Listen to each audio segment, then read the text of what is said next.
તો સુરતમાં વહેલી સવારથી અવિરત મેઘમહેર જોવા મળી રહી છે। ધોધમાર વરસાદથી નીચાણવાળા વિસ્તારોમાં પાણી ભરાયા છે। લિંબાયત ઝોન ઓફિસ ડુંભાલ વિસ્તારમાં પાણી ભરાયા છે। ડુંભાલના ઓમનગરમાં ઘર અને દુકાનમાં પાણી ઘૂસ્યા છે। તંત્ર દ્વારા પાણી નિકાલની કામગીરી હાથ ધરવામાં આવી છે।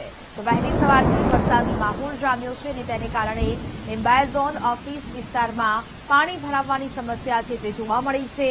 ઓમનગરમાં અનેક ઘર અને દુકાનમાં પણ પાણી ઘૂસી ગયા છે।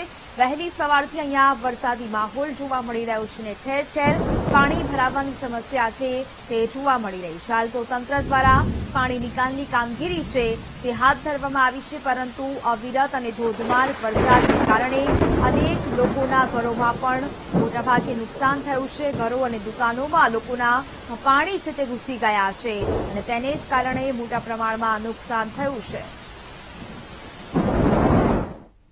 સમગ્ર શહેરમાં ગતરોજ સાંજથી જ ધોધમાર વરસાદ વરસી રહ્યો છે। ધીમી ધારે તો ક્યાંક મુસળધાર વરસાદ વરસી રહ્યો છે। સુરતમાં ગઈકાલ સાંજથી જે મેઘરાજાએ છે તે ધમાકેદાર બેટિંગ શરૂ કરી છે। અનેક વિસ્તારોમાં પાણી ભરાયા છે।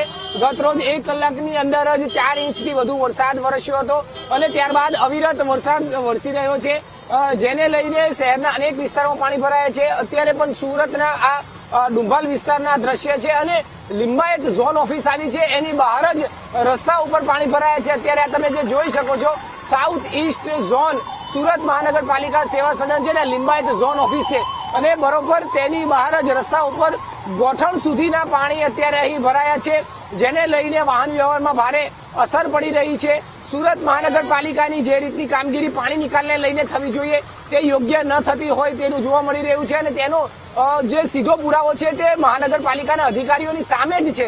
જે અધિકારીઓ જે જગ્યાથી બહાર નીકળતા હોય છે, જે આવતા હોય છે, તેજની બહાર જ અત્યારે ગોઠણ સુધીના પાણી ભરાયા છે। વાહન ચાલકો પણ અહીંથી પસાર થવા માટે ભારે હાલાકીનો સામનો કરી રહ્યા છે। તો બીજી તરફ હવામાન વિભાગે પણ ભારેથી અતિભારે વિભાગની આગાહી કરી હતી અને હજુ પણ આ આગાહી છે, જેને લઈને સવારથી જે વાતાવરણ છે તે વરસાદી માહોલમાં જોવા મળી રહ્યું છે। સમગ્ર શહેરમાં હાલ અવિરત ધીમી ધારે વરસાદ વરસી રહ્યો છે। ક્યાંક ધોધમાર વરસાદ તો ક્યાંક ધીમી ધારે વરસાદ અવિરત ચાલુ રહ્યો છે, જેને લઈને શહેરના જુદા જુદા નીચાણવાળા વિસ્તારોમાં પાણી ભરાવની સ્થિતિ જોવા મળી રહી છે। હાલ આ જે દ્રશ્ય છે તે ફરી એક વખત આપણે કહી રહ્યો છું કે લિંબાયત ઝોન ઓફિસના, એટલે કે જે ઝોન ઓફિસમાં સમગ્ર વિસ્તારની જવાબદારી હોય છે કે પાણી વરસાદ પડે તો ઝડપથી નિકાલ થઈ જાય તેની વ્યવસ્થા કરવાની હોય છે। સમગ્ર શહેરની તો વાત કે તેના લિંબાયતના વિસ્તારની તો વાત ઠીક છે, પરંતુ તેમના જે ઓફિસની બહારનો જે વિસ્તાર છે ત્યાં જ પાણી નથી નીકળી રહ્યું, ત્યાં પાણીનો ભરાવો થાય છે અને તે અત્યારે જોઈ શકાય છે। જુદા જુદા વિસ્તારોમાં તો પાણી નીકળી ગયા, પરંતુ સુરતના લિંબાયત ઝોન વિસ્તારની બહાર જ ગોઠણ સુધી પાણી ભરાયા છે, તેનો યોગ્ય નિકાલ ન થતો હોવાનું જોવા મળી રહ્યું છે અને મહાનગરપાલિકાની આ જે કામગીરી છે તેની સામે સવાલ ઉભા થયા છે। ફરી એક વખત આપણે સવાલ બતાવીશ, માત્ર લિંબાયત ઝોન ઓફિસના રસ્તા ઉપર નહીં, પરંતુ ઝોન ઓફિસના અંદર જે પરિસર છે ત્યાં પણ જે છે તે પાણી થોડા ઘણા ભરાઈ ગયા હોવાનું જોવા મળે છે, એટલે કે એની અંદર પણ પાણીનો નિકાલ નથી તેવું જોવા મળી રહ્યું છે।